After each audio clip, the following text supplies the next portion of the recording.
ഒരു ചട്ടി വെച്ചിട്ടുണ്ട്. നമുക്കതിലേക്ക് കുറച്ച് എണ്ണ ഒഴിച്ചു കൊടുക്കാം. ഇനി നമുക്കിതിലേക്ക് ഒരു ചെറിയ സവാള അരിഞ്ഞതിട്ട് കൊടുക്കാം.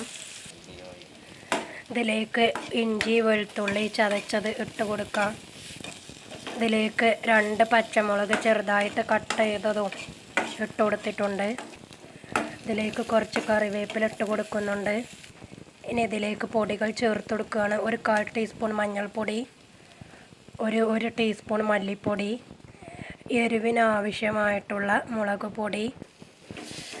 അങ്ങനെ ഒന്ന് മിക്സ് ചെയ്തിട്ടുണ്ട്. പൊടികളുടെ പച്ചമണം മാറുന്ന വരെ ഒന്ന് ഇളക്കി മിക്സ് ചെയ്ത് കൊടുക്കാം. ഇനി നമുക്കിതിലേക്ക് അടുത്ത് ചേർക്കുന്ന തക്കാളിയാണ്. ഇനി നമ്മൾ തക്കാളി ഇട്ട് കൊടുത്തിട്ടുണ്ട്. തക്കാളിയൊക്കെ ഇട്ട് കൊടുത്ത് ഉടഞ്ഞ് വരുന്നുണ്ട്. ഇനി നമുക്കൊന്ന് അടച്ച് വെക്കാം.